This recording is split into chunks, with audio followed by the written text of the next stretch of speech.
নম্বর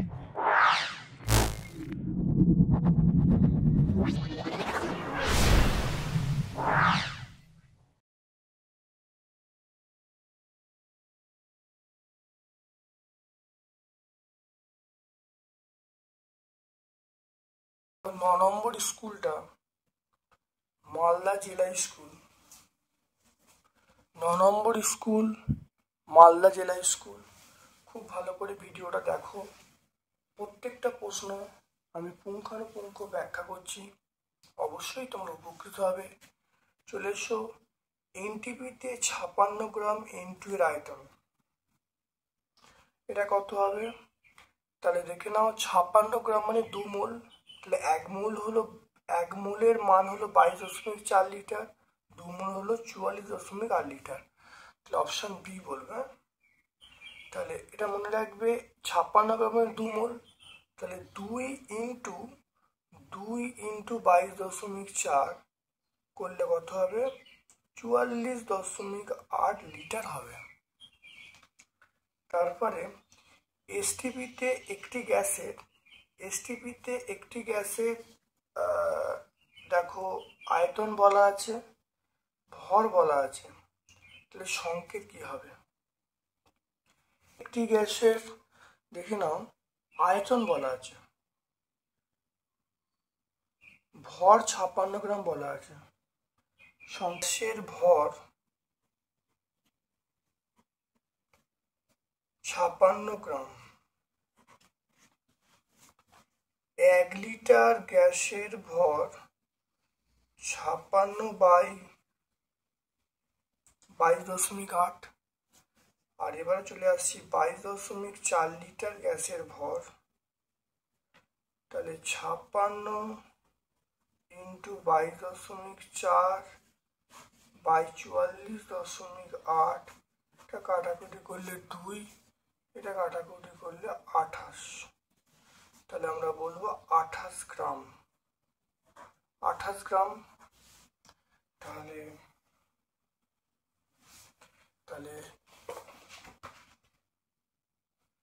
তাহলে এসটিপিতে গ্যাসের ভর 28 গ্রাম, এসটিপিতে গ্যাসের ভর 28 গ্রামটা কার বলবো? মানে এটা বলা গ্রামাণবিক ভর, তাহলে আমরা গ্যাসটার নাম বলবো N2। এখন অপশানে কি চলে আসবো?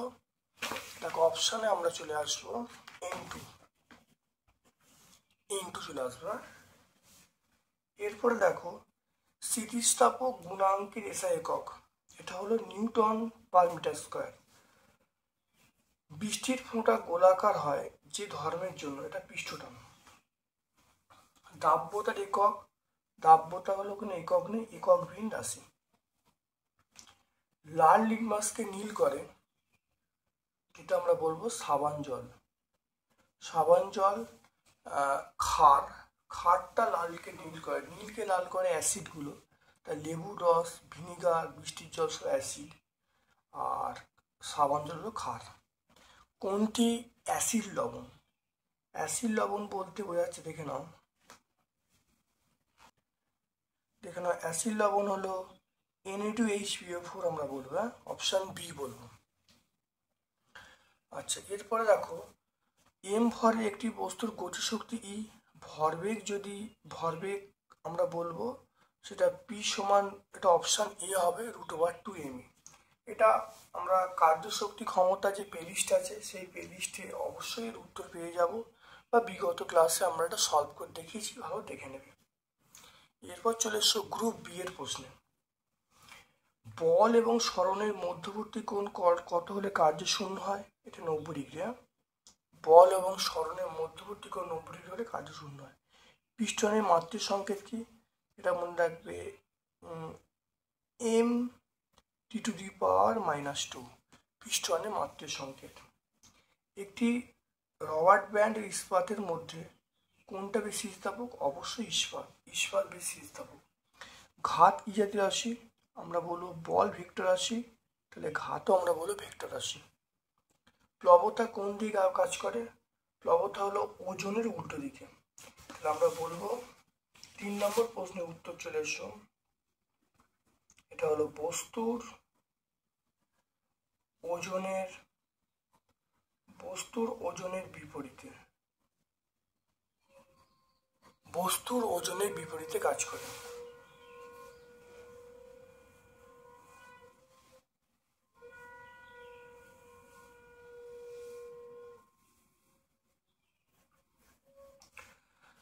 তারপর চলে এসো, বার্নৌলি নীতি কোন রাশির সংরক্ষণের ওপর ভিত্তি প্রতিষ্ঠিত? এটা আমরা বলবো শক্তি, এটা বলবো শক্তি। 1 HP সমান আমরা বলবো 746 ওয়াট। টিএনটি, টিএনটি নামক বিস্ফোরণ তৈরি ব্যবহার করা হয়।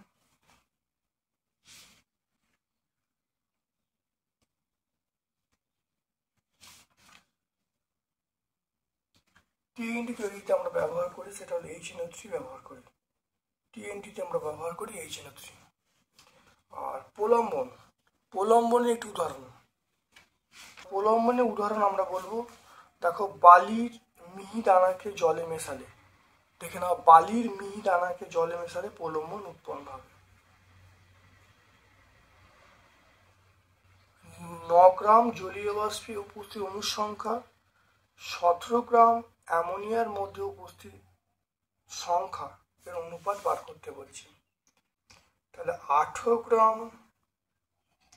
গ্রাম জলে অণু আছে কত?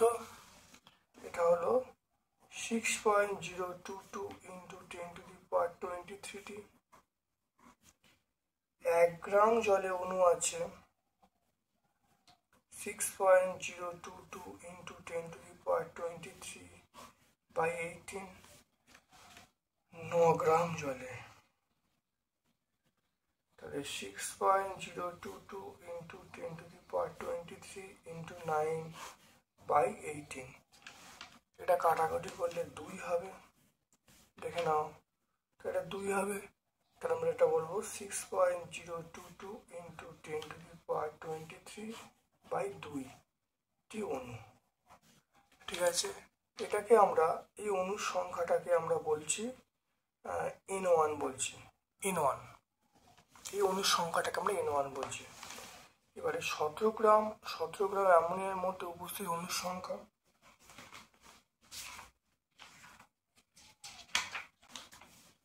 17 গ্রাম অ্যামোনিয়া তে অণু আছে কত? 6.022 into 10 to the power 23t। তাহলে 17 গ্রাম, এটাকে আমরা N2 বলবো। তাহলে N2, তাহলে 17 গ্রাম অ্যামোনিয়াতে অণুর সংখ্যা হতো, এটা অ্যাভোগাড্রো সংখ্যা, তাহলে এই দুটোর অনুপাত করি, তাহলে N1 by N2। অতএব আমরা N1 by N2, তাহলে এই যে দুটো অনুপাত 6.022 into 10 to the power 23 by 2, 6.022 into 10 to the power 23। তাহলে এখানে দেখো অনুপাত, তাহলে কত হবে? N1 by N2, এই পার্টটা কেটে গেল, তাহলে আমরা হাফ বলবো, দেখলাম। তাহলে 18 গ্রাম জলে অণুর সংখ্যা অ্যাভোগাড্রোর সংখ্যা একই কত? 9 কত করলে দেখো অ্যাভোগাড্রোর সংখ্যা বাই 2। 17 গ্রাম জলে অণুর সংখ্যা 6.022 10 to the 23, তাহলে এটা N1 by N2 করলাম, তাহলে করলে দেখো হাফ চলে আসছে।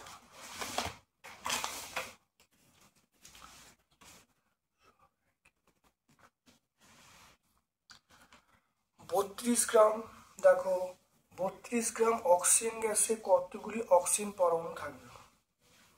32 গ্রাম অক্সিজেন গ্যাসে কতগুলো অক্সিজেন পরমাণু থাকবে? 32 গ্রাম অক্সিজেন,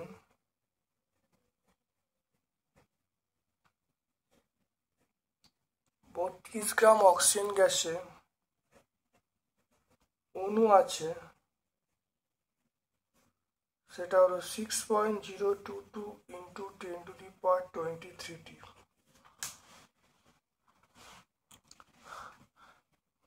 তাহলে 32 গ্রাম অক্সিজেন গ্যাসে পরমাণু আছে, তাহলে অক্সিজেন গ্যাসে পরমাণু আছে, তাহলে অক্সিজেন O2, তাহলে পরমাণু দুটো আছে, তাহলে আমরা বলবো 2 ইন্টু 6.022 ইন্টু 10⁻23, এটা গুণ করলে 12.044 ইন্টু 10⁻23t। দেখে নাও ভালো করে।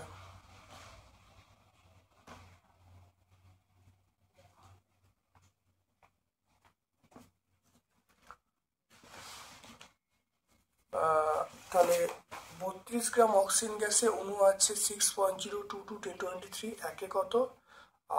এটা 32 গ্রামের মধ্যে অণু আছে এটা, আর পরমাণু বলতে 2 ইন্টু ওই অ্যাভোগাড্রো সংখ্যা, তাহলে 12.044 ইন্টু 10⁻23t। এরপরে চলে এসো মোলার আয়তন কাকে বলে। মোলার আয়তন, মোলার আয়তন দেখে নাও। নির্দিষ্ট উষ্ণতা ও চাপে কোনো গ্যাসের এক মোল পরিমাণ আয়তনকে আমরা মোলার আয়তন বলবো।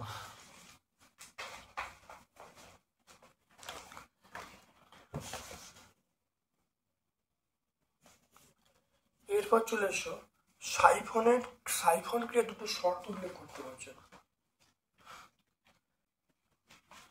সাইফন ক্রিয়ার শর্ত হলো, 1 নম্বর হলো যে পাত্র থেকে তরলকে নিয়ে যাওয়া হবে সে পাত্রটা উঁচুতে বসাতে হবে, আর যাতে নিয়ে যাবে সে নিচুতে বসাতে হবে। আর নাম্বার 2 হলো ওই যে সাইফনের মধ্যে দিয়ে ওই তরল দ্বারা পূর্ণ করতে হবে।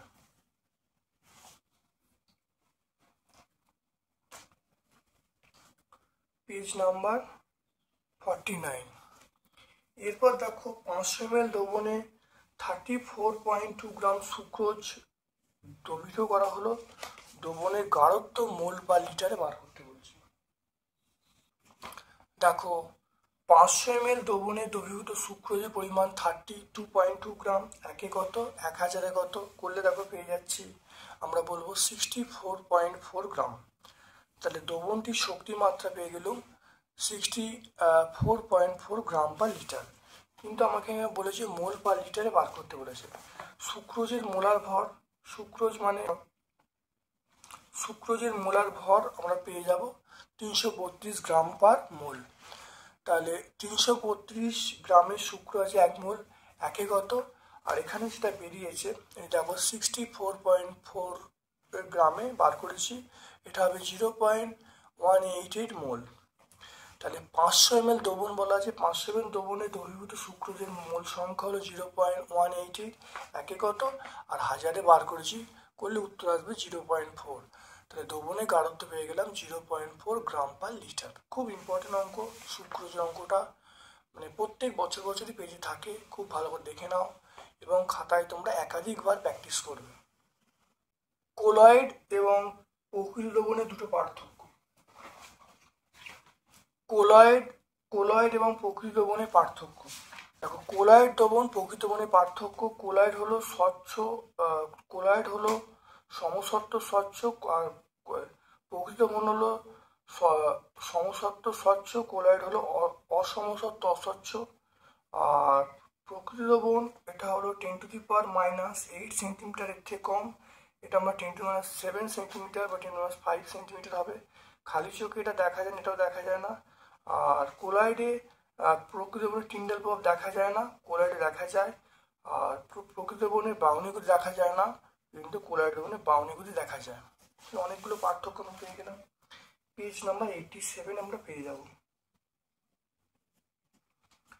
তারপর দেখো অ্যাসিড এবং ক্ষার দ্রবণের প্রশমনে নির্দেশক ব্যবহার করা যায় কেন? অ্যাসিড এবং ক্ষার দ্রবণের প্রশমনে নির্দেশক ব্যবহার করা যায় কেন? কারণ দেখো নির্দেশক ব্যবহার করে অ্যাসিড এবং ক্ষার দ্রবণের শনাক্তকরণ করা সম্ভব। তাই নির্দেশক ব্যবহার করে অ্যাসিড ও ক্ষার দ্রবণের শনাক্ত করা সম্ভব, সেই জন্য আমরা নির্দেশক ব্যবহার করি।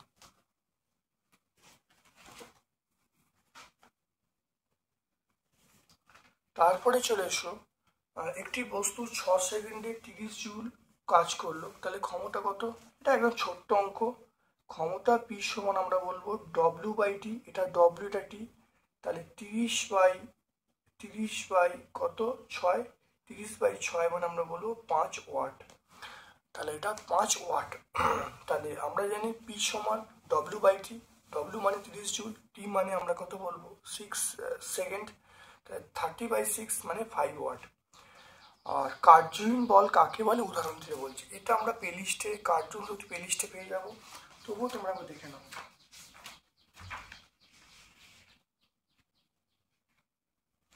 কার্যহীন বল কাকে বলে, দেখো একটি বস্তুর ওপর প্রযুক্ত বল, একটি বস্তুর ওপর বল প্রযুক্ত হলে যদি বলের প্রয়োগ বিন্দু সরণ বলের অভিমুখে সমকোণে হয় তাহলে বলো প্রযুক্ত বল কোনো কাজ করে না। এই ধরনের বলকে আমরা বলবো কার্যহীন বল। উদাহরণ দিতে বলেছে, উদাহরণ দেওয়া দেখে নাও। ধরো এক ব্যক্তি সুটকেস নিয়ে রাস্তার সমতল বরাবর যাচ্ছে, তাহলে এখানে দেখো ওজন এবং সরণ পরস্পর 90 কোণ করছে, তাহলে এক্ষেত্রে বল কোনো কাজ করছে না, এই কাজটাকে আমরা বলবো কার্যহীন বল বলবো। তাহলে এই একের উদাহরণটা বলতে পারি বা দুয়েরটা বলতে পারি, এটা আমরা 132 পেজে পেয়ে যাব।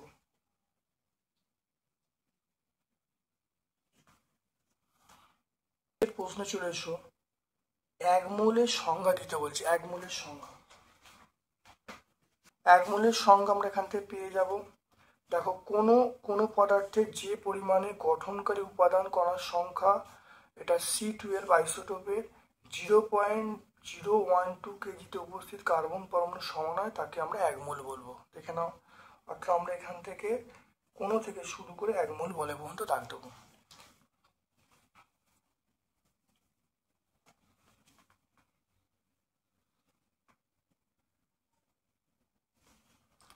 তারপরে চলে এসো, এসটিপিতে 51 গ্রাম ভরের গ্যাসের আয়তন বলা আছে, গ্যাসটার আণবিক ভর বার করতে বলেছি। তাহলে 67.2 লিটার গ্যাসের ভর, সেটা হলো 51 গ্রাম। এটা কোন পদ্ধতিতে? এসটিপিতে।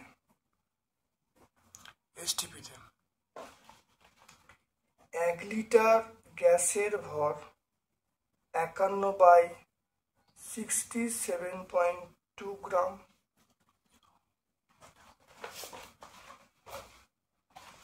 আর এখানে চলে এসো 22.4 লিটার।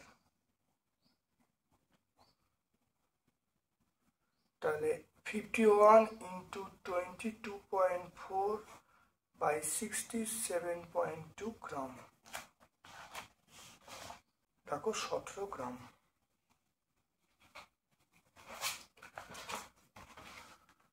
তাহলে গ্যাসটার আণবিক ভর কত? অতএব গ্যাসটার মানে গ্যাসটির আণবিক ভর কত বলবো? 17 গ্রাম বলবো। গ্যাসটা বলতে আমরা অবশ্যই অ্যামোনিয়া বলবো। যদি সম্ভব অ্যামোনিয়া লিখবে, না লিখতে হবে না। 62 গ্রাম, 62 লিটার গ্যাসের ভর 51 গ্রাম এসটিপিতে একে কত? আর 22.2 লিটারে বার করে দেখো এখানে ক্যালকুলেশন করলে আমরা পাচ্ছি 17 গ্রাম পাচ্ছি। তাহলে 17 গ্রাম মানে আমরা বলবো অ্যামোনিয়া, তাহলে অ্যামোনিয়ার আণবিক ভর আমরা বলবো 17 গ্রাম।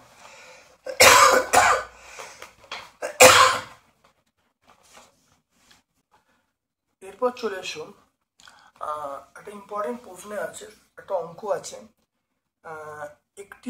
একটি তারের ইয়ং গুণাঙ্ক ওয়াই বলা আছে, প্রস্থচ্ছেদে ক্ষেত্রফল 1 বর্গমিটার হলে তারের দৈর্ঘ্য দ্বিগুণ করতে কত বল প্রয়োগ করতে হবে?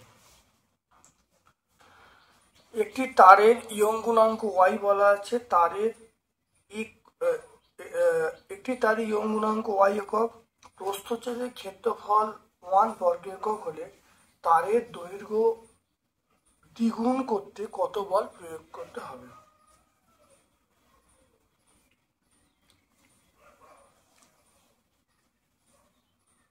দেখে নাও,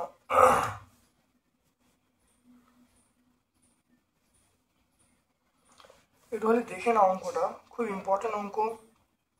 2-এরটা 4-এর দাগের 2-এর অঙ্কটা দেখে নাও।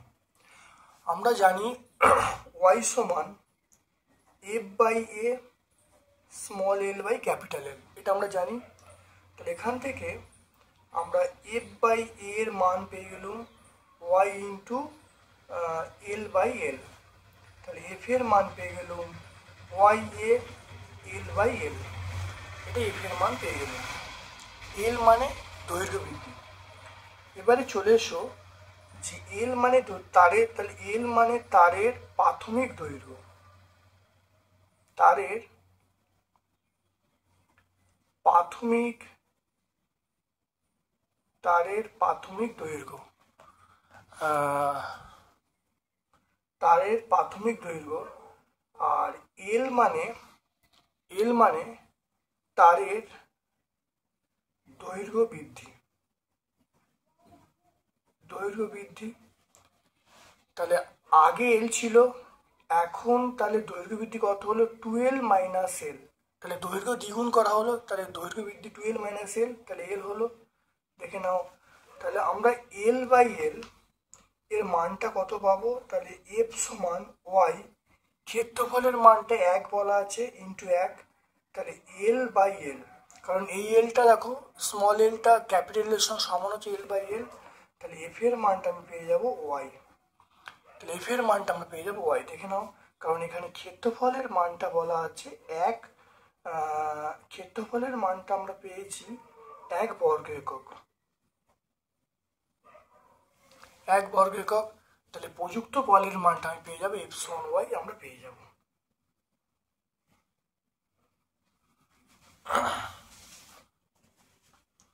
এরপরে চলে এসো তরলের অভ্যন্তরে কোনো তরলের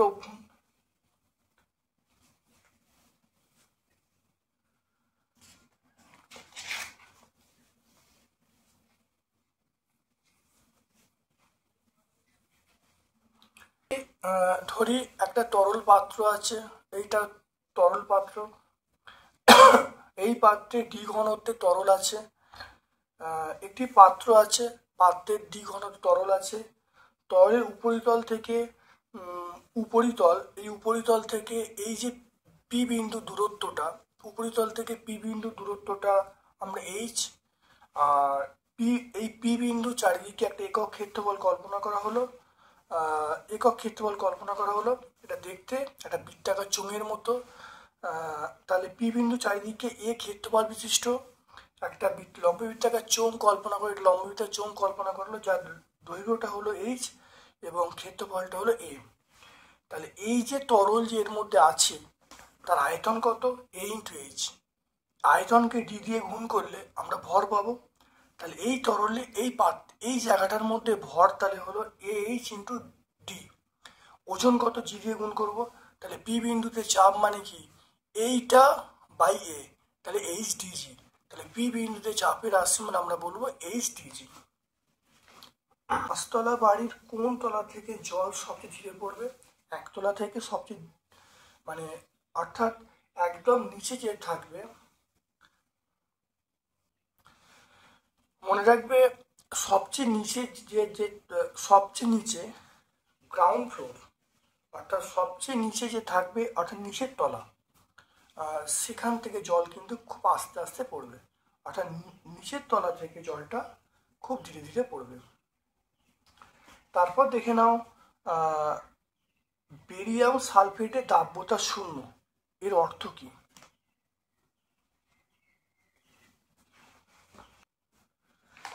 দেখে নাও বেরিয়াম সালফেটের দাব্যতা 0, দেখে নাও বেরিয়াম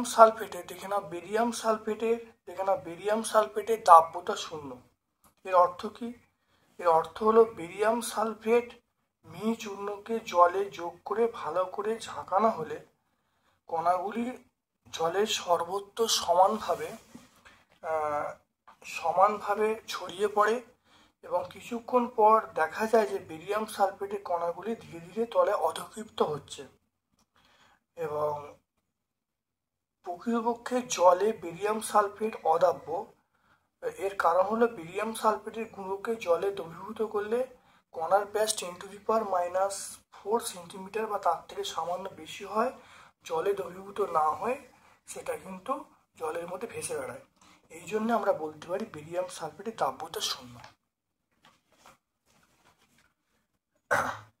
একটি সলের উদাহরণ দিতে বলছে।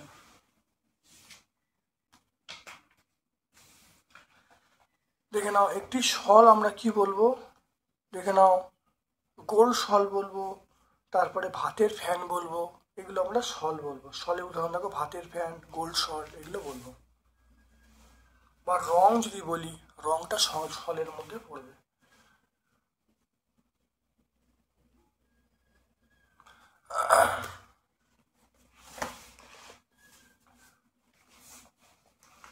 তারপর চলে এসো স্টোন ক্যান্সার কাকে বলে। বলয় পরীক্ষায় যে যৌগ উৎপন্ন হয় তার নাম ও সংকেত। অম্লবৃষ্টির ফলে, দেখে নাও অম্লবৃষ্টির ফলে মার্বেল পাথর নির্মিত অট্টালিকা, স্মৃতিসৌধ, ভাস্কর্যের গায়ে যে সূক্ষ্ম ক্ষত সৃষ্টি হয় তাকে আমরা পাথরে কুষ্ঠ বা স্টোন ক্যান্সার বলবো। CaCO3 plus H2SO4 CSO4 plus CO2 plus H2O উৎপন্ন CSO4 মার্বেল পাথরের উপর পাতলা আস্তরণ সৃষ্টি করে। দেখে না ভালো করে, এটাই হলো স্টোন ক্যান্সার বলা হয়। এরপরে দেখো পরের প্রশ্ন, বাদামি বর্ণের যে বলয় উৎপন্ন হয় তার সংকেত এটা FeH2O5NO, থার্ড ব্র্যাকেটের বাইরে আমরা বলবো SO4। এটা হলো বাদামি বর্ণের একটা বলয়, জটিল যৌগ উৎপন্ন করে। আচ্ছা যৌগটার নাম হলো দেখো penta Aqua nitrosyl iron sulphate. এই যৌগটার নাম কি? Penta Aqua nitrosyl iron sulphate. দেখে না ভালো করে।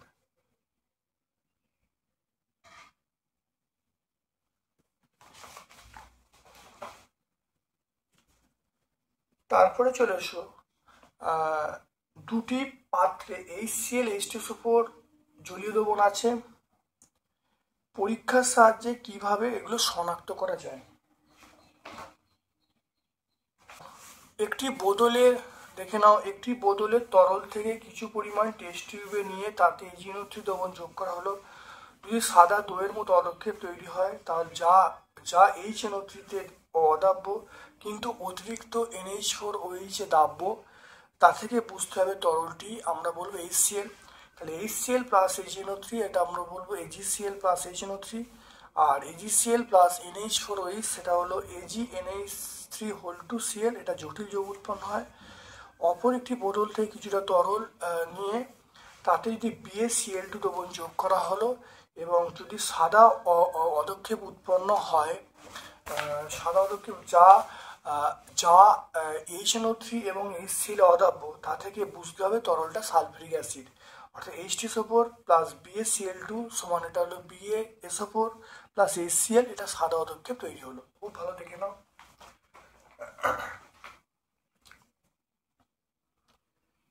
পাঁচেরটা চলে এসো, সমান ভর বিশিষ্ট দুটো বস্তুর গতিশক্তি 1:4, তাদের বেগ বলা আছে V1 ও V2, তাদের মধ্যে সম্পর্ক বার করতে বলেছে।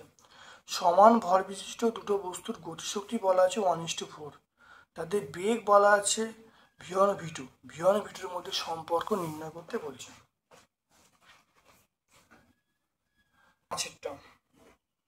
তাহলে E1 আমরা বলবো half M V1 square, E2 আমরা বলবো হাফ এম V2 স্কোয়ার। তাহলে দুটোকে বাই করে নেবো। তাহলে E1 বাই E2 এটা হলো half M V1 square half M V2 square. তাহলে দেখে নাও এই যে গতিশক্তির অনুপাত এটা হলো 1/4। তাহলে 1/4 হলো এই হাফ এম কে এটা কেটে গেল, তাহলে V1 square by V2 square. এখান থেকে চলে এসে দেখো V1 square by V2 square তার হোল স্কোয়ার, এটা আমরা 1/4 পেয়ে যাব। তাহলে এখান থেকে দেখো আমি পেয়ে যাচ্ছি V1 বাই V2 এটা হলো 1/2। তাহলে V1:V2 এটা হলো 1:2। দেখে নাও প্রথমটার গতিশক্তি হাফ এম V1 স্কোয়ার, দ্বিতীয়টার হাফ এম V2 স্কোয়ার, দুটো অনুপাত করছি, অনুপাতটা 1/4। তাহলে দেখো V1 square by V2 square সমান 1/4, তাহলে V1 হোল স্কোয়ার 1/4। তাহলে এখান থেকে V1:V2, তাহলে V1:V2 আমরা পেয়ে যাবো 1:2 পাবো। তাহলে এটাই কিন্তু প্রমাণ করো অবাধে পতনশীল বস্তুর ক্ষেত্রে মোট যান্ত্রিক শক্তি ধ্রুবক থাকে। এটা আমরা কার্যক্ষমতা শক্তি যে প্লেলিস্ট আছে সেখানে অবশ্যই সলভ করা আছে, অত্যন্ত ইম্পর্টেন্ট প্রশ্ন, তোমরা অবশ্যই দেখে নেবে, প্লেলিস্টের লিঙ্কটা দেওয়া আছে, তোমরা অবশ্যই পেয়ে যাবে। এটা ছাড়াও তোমরা একটু দেখে নাও,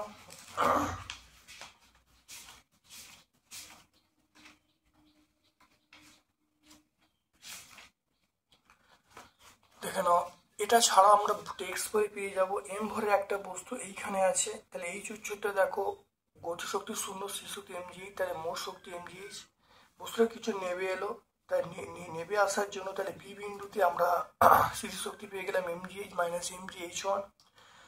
আর এখানে দেখো স্থিতিশক্তি পেয়ে, গতিশক্তি এটা mgh1, তাহলে মোট শক্তি mgh।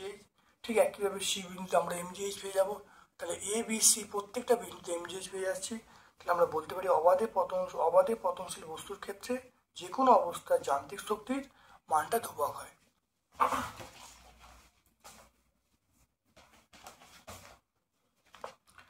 আজকে আমরা 9 নম্বর স্কুলটা মালদা জেলা স্কুল সম্পূর্ণ ব্যাখ্যা করলাম। ভিডিওটা প্রথম থেকে শেষ পর্যন্ত দেখো, অবশ্যই উপকৃত হবে।